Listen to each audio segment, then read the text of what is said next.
Hello दोस्तों, railway group D के लिए बायोलॉजी के 100 क्वेश्चन लेके हैं इस वीडियो में, जो ऑनलाइनर के रूप में आप लोगों को प्रोवाइड किया जाएगा। ये जो क्वेश्चन है मोस्ट इम्पॉर्टेंट क्वेश्चन है, बिल्कुल लेटेस्ट क्वेश्चन है, उनका ऑनलाइनर के रूप में कर दिया गया है। बाकी क्वेश्चन सेम है। तो चलिए स्टार्ट करते हैं हम लोग फर्स्ट क्वेश्चन से। और अगर आप लोगों को वीडियो पसंद आता है तो अपने दोस्तों के साथ शेयर ज़रूर करें, इससे मोटिवेशन मिलता है। और चैनल को सब्सक्राइब करके बेल आइकन को ऑन कर लें, ताकि आने वाली इस सीरीज की हर एक वीडियो का नोटिफिकेशन आप लोगों को सबसे पहले मिले। तो चलिए स्टार्ट करते हैं फर्स्ट क्वेश्चन से। फर्स्ट क्वेश्चन क्या कह रहा है, कौन सी कोश की संरचना कोश की घटकों और अणुओं को तोड़ने और पुनः चक्रित करने के लिए उत्तरदायी होती है। आपको बताना है कि वह कौन से कोश की संरचना है जो कोश की घटकों और अणुओं को तोड़ने और पुनः चक्रित करने के लिए उत्तरदायी होती है। ते होता है लाइसोसोम। नेक्स्ट क्वेश्चन है, पारिस्थितिकी तंत्र की वह शाखा कौन सी है जो प्राचीन पर्यावरण की विशेषताओं और प्राचीन पौधों व जानवरों के साथ उनके संबंधों का अध्ययन करती है। ते होता है पैलियो इकोलॉजी। तो ध्यान रखना है, पैलियो इकोलॉजी में प्राचीन पर्यावरण की विशेषताओं और प्राचीन पौधों व जानवरों के साथ उनके संबंधों का स्टडी किया जाता है। चलिए नेक्स्ट क्वेश्चन देख लेते हैं, प्रश्न नंबर 3 को। एक छोटा बच्चा बहुत चीज़ें, यहाँ पे चीज़ें होगा। एक छोटा बच्चा बहुत चीज़ें खाने वाला है। दूध व दूध से बनने वाले जो उत्पाद होते हैं उन्हें जो है पीना पसंद करता है। तो सिंपल आप लोगों को ध्यान रखना है कि एक छोटा सा बच्चा है जो बहुत सी चीज़ें खाने वाला है और दूध से बने जो प्रोडक्ट होते हैं उन्हें पीना पसंद करता है। जब उसका दूध का दांत गिरा तो अस्थायी दांत आने में बहुत समय लगा। इसके पीछे संभावित कारण क्या हो सकता है, आपको बताना है। तो उस बच्चे में जो है कैल्शियम की कमी के कारण ऐसा संभावना हो सकता है। तो ध्यान रखना है कि कैल्शियम की कमी राइट हो जाएगा। नेक्स्ट है, पारिस्थितिकी तंत्र में स्वपोषी जीवों की भूमिका क्या होती है। आपको बताना है कि पारिस्थितिकी तंत्र में स्वपोषी जीवों की मुख्य भूमिका क्या होती है। तो ये होता है अकार्बनिक पदार्थों से बनी पदार्थ बनाना।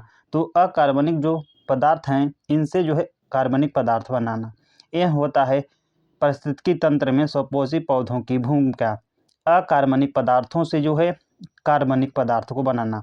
नेक्स्ट है, निम्नलिखित में से कौन से पोषक तत्वों की मात्रा कीटो डाइट में होती है। ते होती है अधिक मात्रा में वसा यानी फैट, पर्याप्त मात्रा में प्रोटीन और उसमें जो है कम यानी कार्बोहाइड्रेट होता है। तो पोषक तत्वों की मात्रा कीटो डाइट में होती है कौन कौन सी। तो फैट सब अधिक मात्रा में होता है, प्रोटीन भी काफ़ी होता है, लेकिन जो कार्बोहाइड्रेट है यह कम होता है। नेक्स्ट क्वेश्चन क्या कह रहा है, आवास स्थान के अलावा निम्नलिखित में से कौन सा एक पहलू सलमेंडर और घर की दीवार पर पाई जाने वाली छिपकली के बीच अंतर का आधार हो सकता है, आपको बताना है। ते होता है त्वचा पर पाए जाने वाले सल्क यानी स्केल। नेक्स्ट है, मिर्गी यानी एपिलेप्सी। मिर्गी यानी एपिलेप्सी एक विकार है जो मानव शरीर के निम्नलिखित में से किस भाग को प्रभावित करता है। तो करता है मस्तिष्क की जो कोशिकाएं होती हैं इसे। निम्नलिखित में से कौन सा कोशिकांग अपना स्वयं का डीएनए रखता है और अपने कार्यों के लिए प्रोटीन का संश्लेषण भी कर सकता है। ते होता है क्लोरोप्लास्ट यानी हरित लवक। नेक्स्ट क्वेश्चन क्या कह रहा है, निम्नलिखित विकल्पों में से कौन सा क्षण के आकार होता है, आनुवंशिक जानकारी वहन करता है, केवल कोशिका विभाजन के समय जो है दिखाई देता है और केंद्रक में मौजूद होता है। तो ये होता है क्रोमोसोम यानी गुणसूत्र। तो गुणसूत्र जो है क्षण के आकार का होता है जो आनुवंशिक जानकारी का वहन करता है और साथ ही केवल जो है कोशिका जो विभाजन होता है उसी के समय दिखाई देता है। और यह जो क्रोमोसोम है यह केंद्रक में भी पाया जाता है। पौधों की कोशिकाओं और कुछ शैवाल कोशिकाओं की कोशिका भित्तियों को पार करने वाले सूक्ष्म चैनल जो उनके बीच परिवहन और संचार की सुविधा प्रदान करते हैं उन्हें क्या कहा जाता है? तो कहा जाता है प्लाज्मोडेस्माटा।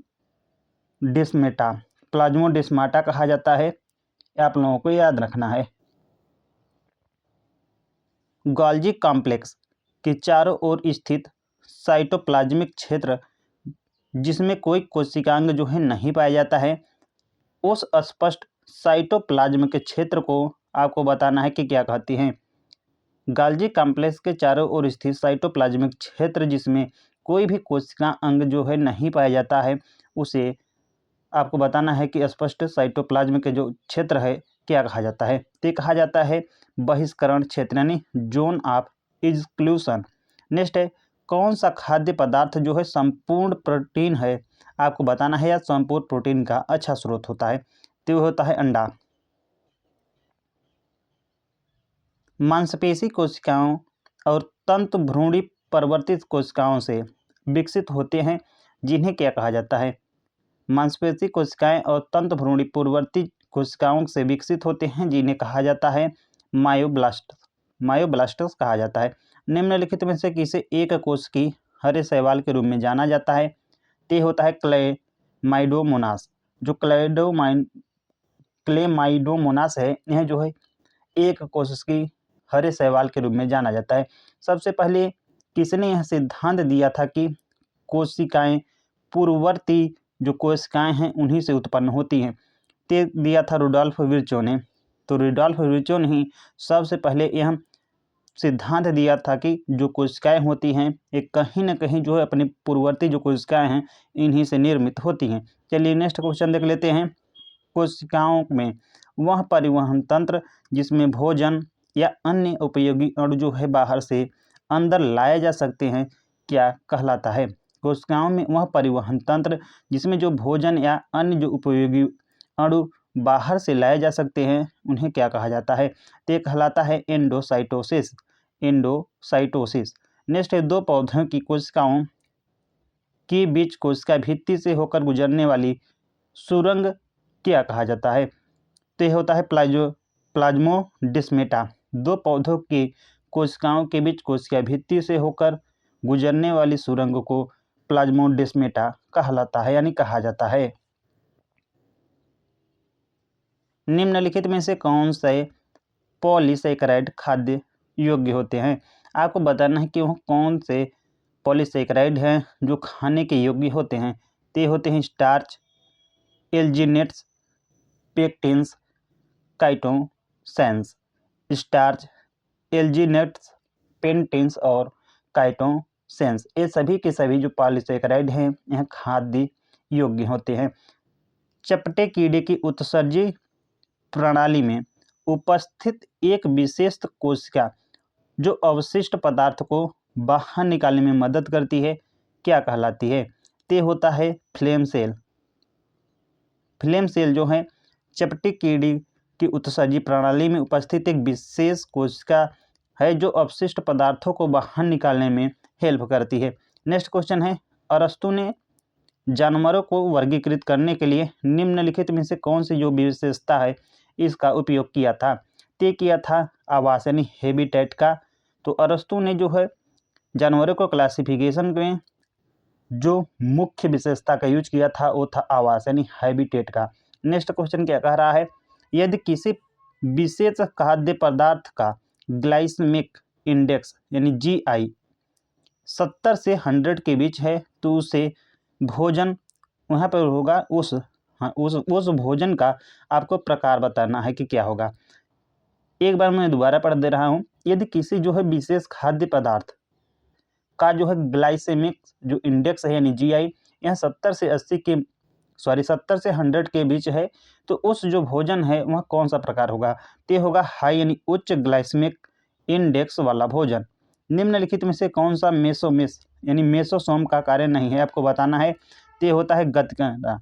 जो गति करना है यह मेसोसोम का कार्य नहीं होता है। चलिए नेक्स्ट क्वेश्चन देख लेते हैं। कई जैविक प्रक्रियाएं एंजाइम की सहायता से होती हैं। पाचन एंजाइम कोशिका के किस भाग में पाए जाते हैं? आपको बताना है कि जो पाचक एंजाइम हैं कोशिका के किस भाग में पाए जाते हैं? तो लाइसोसोम में। कार्बनिक पदार्थों को अपघटन के द्वारा कार्बनिक पदार्थों के अपघटकों के द्वारा सरल यौगिकों में तोड़ने की जो प्रोसेस यानी प्रक्रिया है उसे क्या कहा जाता है? तो ये कहा जाता है अपघटन यानी डिकम्पोजिशन। वसी श्वसन क्रेब्स चक्र निम्नलिखित में से किस कोशिकांग में होती है? तो ये होता है माइटोकॉन्ड्रिया में।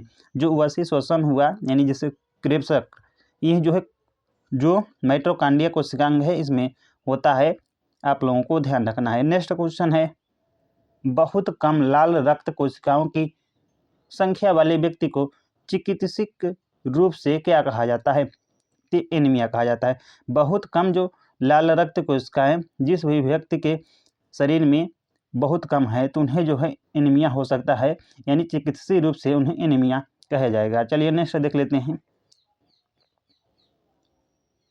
किसी पर्यावरण के द्वारा अनिश्चित काल तक बनाए रखी जा सकने वाली अधिकतम जनसंख्या आकार को क्या कहा जाता है? तो होता है वहन क्षमता यानी कैरिंग कैपेसिटी। निम्नलिखित में से किसके पास सबसे बड़ा पृथक एकल कोशिका होती है? तो होती है शुतुरमुर्ग का जो अंडा है इसके पास। तो ध्यान रखना है कि शुतुरमुर्ग के अंडे में सबसे बड़ा पृथक एकल कोशिका होती है। पशुओं के उत्सर्जन तंत्र का मुख्य कार्य क्या होता है? तो अवशिष्ट जो पदार्थ हैं इन्हें बाहर निकालने का यह कार्य करता है। तो पशुओं में जो उत्सर्जन तंत्र होते हैं उनका जो मुख्य कार्य होता है अवशिष्ट जो पदार्थ हैं इन्हें बाहर निकालना। चलिए नेक्स्ट क्वेश्चन देख लेते हैं। 30 विलुप्त जानवरों के माध्यम से संबंधित विशिष्ट क्षेत्र को क्या कहा जाता है? तो कहा जाता है जीवाश्म विज्ञान यानी पैलियोइनटोलॉजी।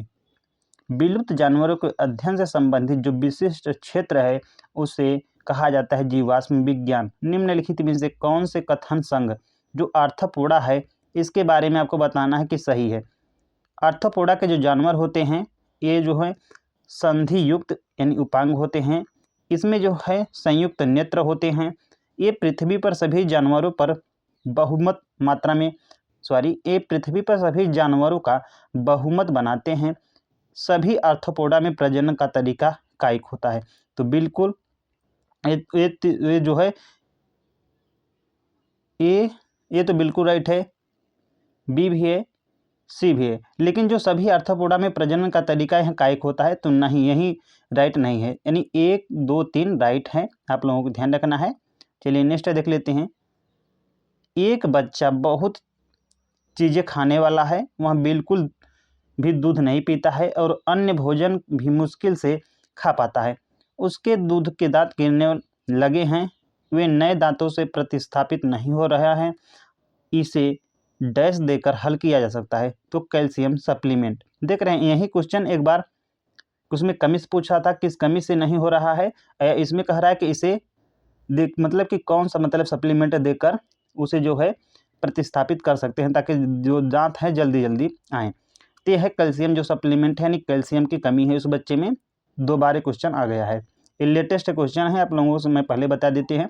यदि किसी जानवर के शरीर को केवल एक तल के माध्यम से दो समान बाएं और दाएं भागों में विभाजित किया जा सकता है तो उसमें कौन सी संरचना होती है आपको बताना है। दोबारा क्वेश्चन को मैं पढ़ दे रहा हूँ।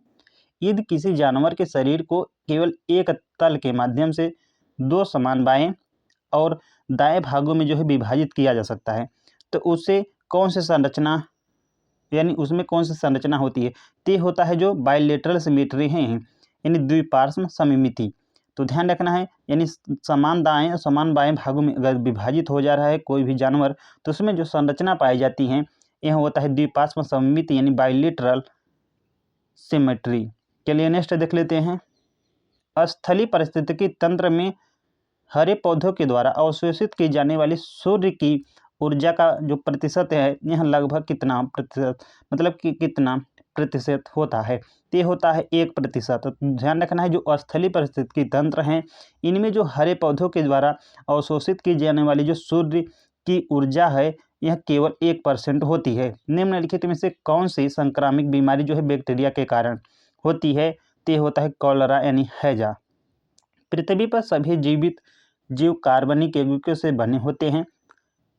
कई वर्षों पहले मृत और दबे हुए पौधे धीरे धीरे उच्च तापमान और उच्च दाब में कोयले में परिवर्तित होने लगे हैं। इस प्रक्रिया को आपको बताना है कि क्या कहा जाता है। तो कहा जाता है कार्बोनेशन यानी कार्बनीकरण। ऑप्शन नंबर कर रहे हैं, माफ़ कीजिएगा, एमसीक्यू कराते हैं तो इसलिए ऑप्शन नंबर याद आ रहा है। तो ध्यान रखना है कि पृथ्वी पर सबसे पहले यही सभी जो जीवित जीव होते हैं कार्बनिक यौगिकों से बने होते हैं। सबसे पहले आप लोगों को यही ध्यान रखना है। यह जो है कई वर्ष पहले मृत और दबे हुए पौधे धीरे धीरे जो है हाई टेम्परेचर और हाई प्रेशर में कोयले में परिवर्तित होने मिले। इस प्रक्रिया को कहा जाता है कार्बनीकरण यानी कार्बोनेशन। चलिए नेक्स्ट क्वेश्चन देख लेते हैं क्या कह रहा है। क्वेश्चन नंबर 37, घावों से अत्यधिक रक्तस्राव। तो घावों से संबंधित रक्तस्राव किसकी कमी के कारण हो सकता है। ते होता है विटामिन के की कमी से। वह प्रक्रिया जिसमें जल निकाय धीरे धीरे फास्फोरस और नाइट्रोजन जैसे पोषक तत्वों की अधिकता हो जाती है, जिससे सतह पर शैवाल अत्यधिक विकास होता है और जल में घुलनशील ऑक्सीजन की जो मात्रा है यह घट जाती है। यह जो प्रोसेस है यह क्या कहलाता है। यह कहलाता है यूट्रोफिकेशन यानी उपखलीयता। तो वह प्रक्रिया जिसमें जल निकाय में धीरे धीरे फास्फोरस और नाइट्रोजन जैसे जो पोषक तत्वों हैं इनकी बहुत ज़्यादा अधिकता हो जाती है, जिससे जो हरे शैवाल होते हैं बहुत अधिक विकसित हो जाते हैं, यानी विकास कर जाते हैं, डेवलपमेंट कर जाते हैं। जिससे क्या होता है कि जो जल में घुली हुई ऑक्सीजन होती है इनकी मात्रा घट जाती है। इसी प्रोसेस को कहा जाता है यूट्रिफिकेशन।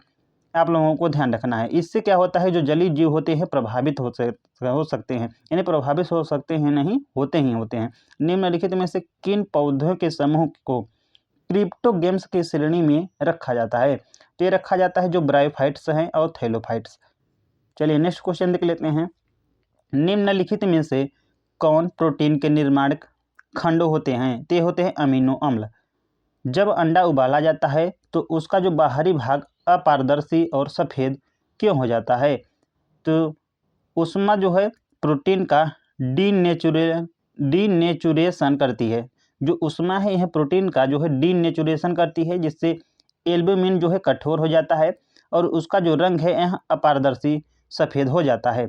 इसी कारण जो है अंडा उबालते हैं तो उसका जो बाहरी भाग है अपारदर्शी और सफ़ेद हो जाता है। कब्ज इस बात का संकेत हो सकता है कि व्यक्ति को डैश की कमी है। आपको बताना है कि कब्ज इस बात का संकेत हो सकता है कि व्यक्ति को किसकी कमी है या किस आहार को जो है लेना चाहिए। तो आहार रेशा को यानी फाइबर को। नेक्स्ट है ग्लूटेन का निर्माण पास्ता, नूडल्स, पिज्ज़ा और ब्रेड जैसे कई खाद्य पदार्थों में जो है देखा जा सकता है। ग्लूटेन तब बनता है जब दो विशेष जो प्रोटीन हैं इन्हें जो है पानी के साथ मिलाते हैं। ग्लूटेन जो है ग्लूटेन के निर्माण के लिए उत्तरदायी दो प्रोटीन, उनके नाम बताइए आपको। तो ग्लूटेन के निर्माण जो है पास्ता, नूडल्स, पिज्ज़ा और ब्रेड जैसे जो कई खाने योग्य पदार्थ हैं इनमें किया जाता है। ग्लूटेन तब बनता है जब दो विशेष प्रोटीन जो है पानी के साथ मिलते हैं। ग्लूटेन के निर्माण के लिए यह जो दो प्रोटीन हैं इन्हीं का आपको नाम बताना है। तो कौन कौन से हैं। तो ये है फर्स्ट ग्लूटेनिन और सेकेंड है ग्लूटेन और ग्लियाडिन। यह जो है ग्लूटेन के निर्माण यानी ग्लूटेन है इन्हीं के दो प्रोटीन से बनती हैं। नेक्स्ट है दूध में प्रमुख जो कार्बोहाइड्रेट है यह कौन सा होता है। तो यह होता है लैक्टोज।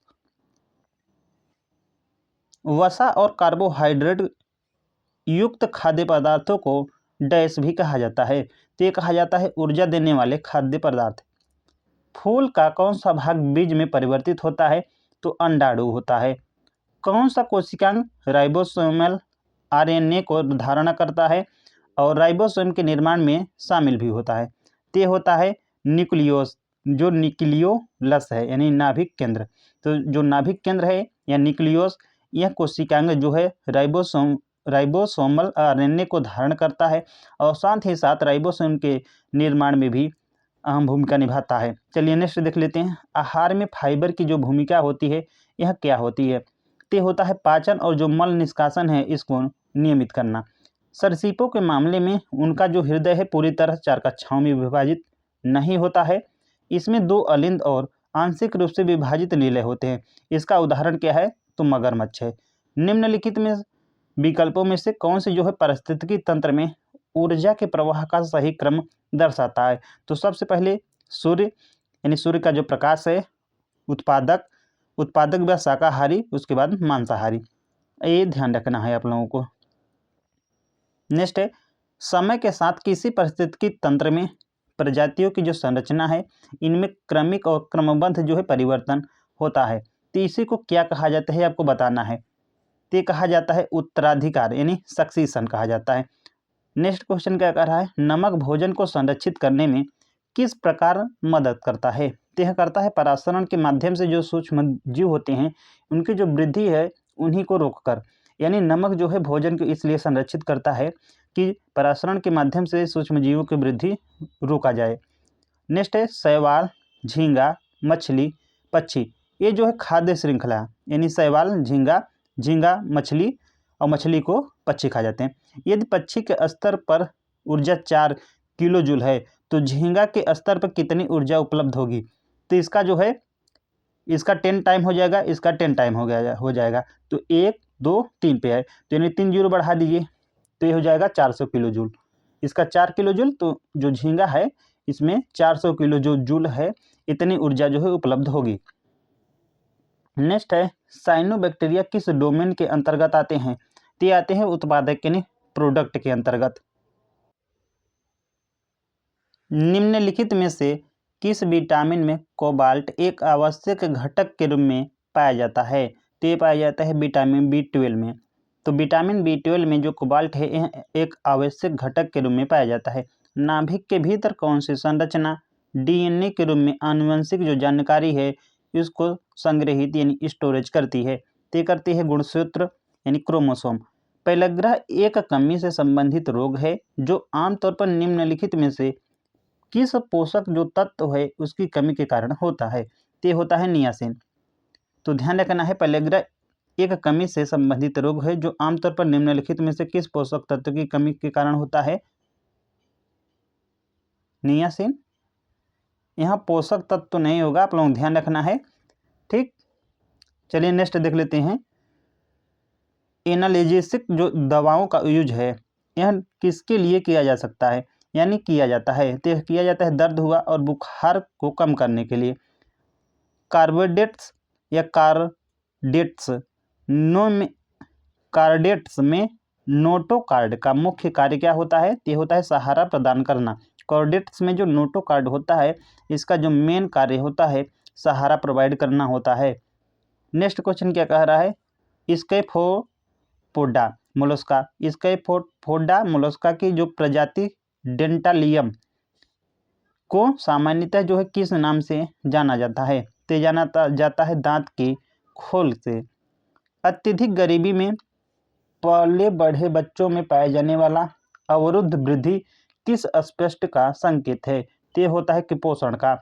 जीवित जीवों और उनके पर्यावरण के जो बीच अंतःक्रियाओं हैं इनकी जो अध्ययन होता है उसे क्या कहते हैं? तो पारिस्थितिकी तंत्र कहलाता है।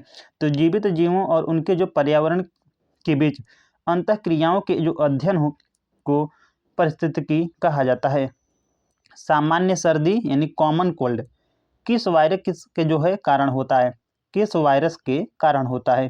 तो होता है राइनो वायरस के कारण। तो सामान्य सर्दी जिसे कोल्ड यानी कॉमन कोल्ड भी कहते हैं, यह जो राइनो वायरस है इसी के कारण होता है। हृदय की कक्षों की जो संख्या के आधार पर निम्नलिखित में से कौन अलग यानी ऑड वन है? तो है मगरमच्छ, क्योंकि मगरमच्छ में 4 कक्षाएं, मतलब कि 4 कक्षाओं वाला होता है, जबकि अधिकांश सरीसृप के यहाँ विपरीत होता है। एड्स किस जो है वायरस के कारण होता है? आपको बताना है कि एड्स जो है यह किस वायरस के कारण होता है? तो ये होता है इम्यूनो डिफिशियंसी वायरस के कारण, यानी HIV के कारण। नेक्स्ट है, निम्नलिखित में से कौन सा निष्क्रिय यानी मृत पोलियो टीका है जो 1952 ईस्वी में विकसित किया गया था? तो यह किया गया था साल्क वैक्सीन। जो साल्क वैक्सीन है, सबसे पहले ध्यान रखना है कि यह निष्क्रिय पोलियो टीका है जो 1952 में विकसित किया गया था। किन जीवों को एप्स यानी एप्स के रूप में जो है वर्गीकृत किया जाता है तो पक्षी को। निम्नलिखित में से कौन सा खाद्य पदार्थ खराब नहीं होने वाला है, यानी नॉन पेरिसेबल होता है, तो होता है दालें। जो दालें होती हैं यह खाद्य पदार्थ खराब होने वाला नहीं है। नेक्स्ट है एलन का नियम, यानी एलेन्स रूल का क्या तात्पर्य है। तो ठंडे जलवायु में रहने वाले स्तनधारियों के कान और अंग छोटे होते हैं जबकि उष्मा की हानि कम हो जाती है। तो ध्यान रखना है, एलन का जो नियम यह करता है कि जो ठंडे में रहने वाले जो स्तनधारी हैं इनके जो कान और अंग होते हैं यह छोटे होते हैं ताकि जो उष्मा है उनकी कम हानि हो सके। वे जीव जिनमें परिभाषित केंद्रक या कोशिकांग जो है नहीं होते हैं वे किस जगत यानी किस किंगडम में वर्गीकृत होते हैं, ते होते हैं मोनेरा के अंतर्गत। किसी पौधे के आकार के रूप में दिशा को समाहित करने वाला उसकी वृद्धि को रूप क्या कहलाता है। किसी पौधे के आकार, रूप, दिशा को समाहित करने वाला उसकी जो वृद्धि रूप क्या कहलाता है, तो कहलाता है बनावट यानी हैबिट। अमरूद के पौधे में किस प्रकार की पत्र व्यवस्था फेलोटैक्सी पाई जाती है, ते पाई जाते हैं विपरीत। चलिए नेक्स्ट देख लेते हैं। निम्नलिखित में से किस पौधों को उपयोग जो है सर्दी और खांसी को ठीक करने के लिए किया जाता है, तो किया जाता है तुलसी का। तो जो तुलसी का पौधा होता है इसका उपयोग जो है सर्दी और खांसी को ठीक करने के लिए यूज किया जाता है। रक्त में सोडियम की मात्रा अत्यधिक कम हो जाने पर कौन सी इलेक्ट्रोलाइट विकृति हो सकती है, तो हो सकती है हाइपोनेट्रेमिया। हाइपोनेट्रेमिया जो है रक्त में यदि सोडियम की मात्रा बहुत ज़्यादा कम हो जाती है तो उत्पन्न हो सकती है। निम्नलिखित में से कौन सा जो फूल है इसका घटक नहीं है, तो यह है कांटे। जो कांटे हैं फूल के घटक नहीं होते हैं।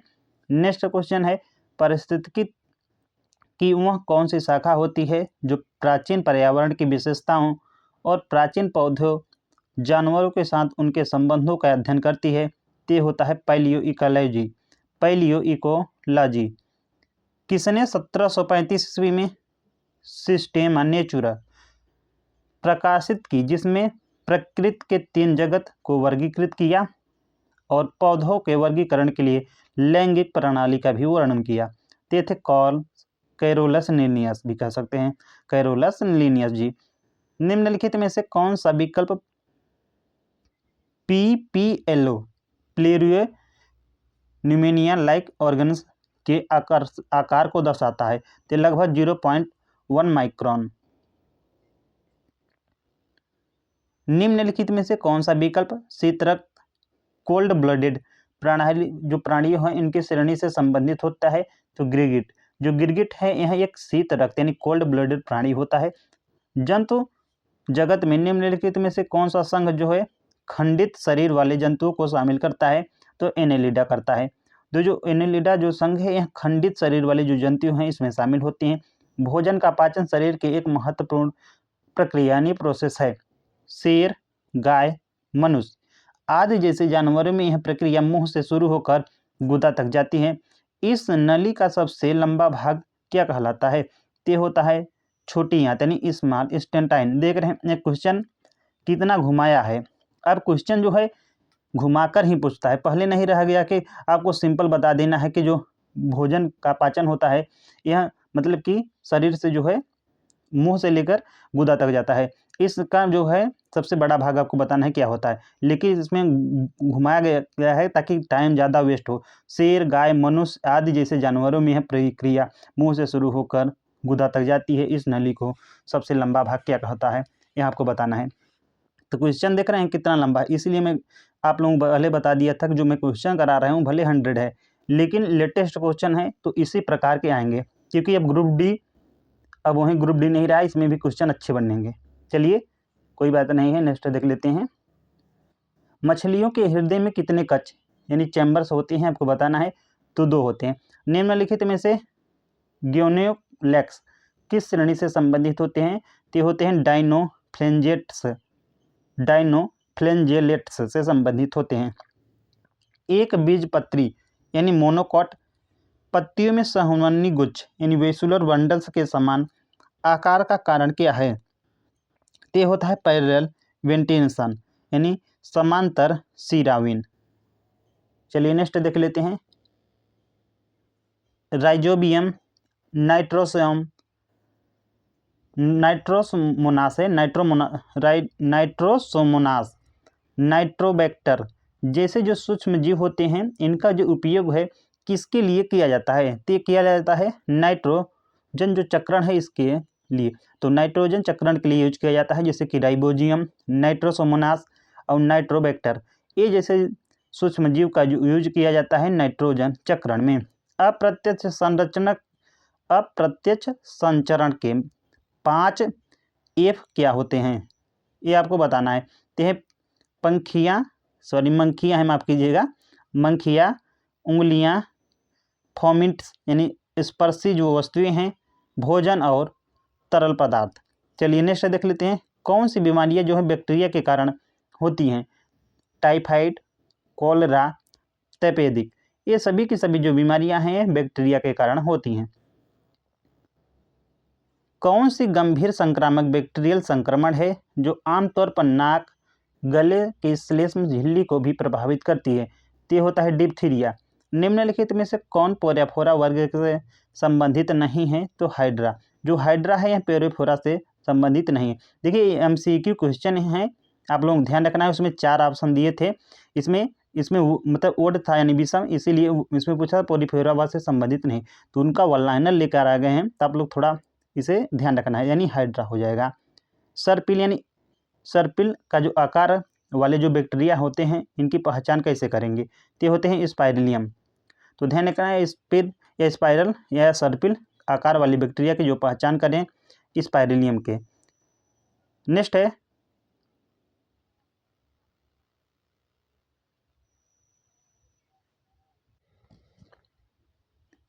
क्लोस्ट्रीडियम टेटानी नामक विषाक्तता उत्पन्न करने वाले बैक्टीरिया से होने वाले टेटनस का दूसरा नाम क्या होता है? तो है लॉकजा है। क्लोस्ट्रीडियम टेटानी नामक विषाक्तता उत्पन्न करने वाले बैक्टीरिया से होने वाले टेटनस का दूसरा नाम लॉकजा है। निम्नलिखित में से कौन सा कोशिका प्रकार प्रोकैरियोटिक जो कोशिका है इसका उदाहरण है? तो यह बैक्टीरिया, जो बैक्टीरिया होते हैं यह कोशिका एक प्रकार जो प्रोकैरियोटिक कोशिका है इसका एग्जाम्पल है। पारिस्थितिकी दक्षता यानी इकोलॉजिकल जो इफिशियंसी है, इसकी सबसे बड़ी जो है इसकी सबसे सही परिभाषा क्या है, आपको यह बताना है।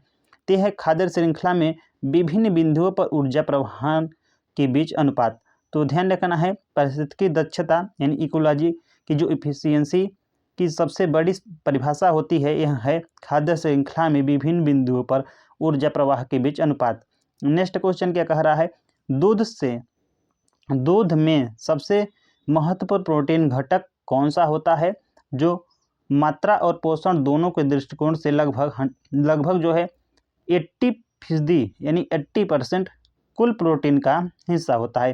तो ये होता है केसिन।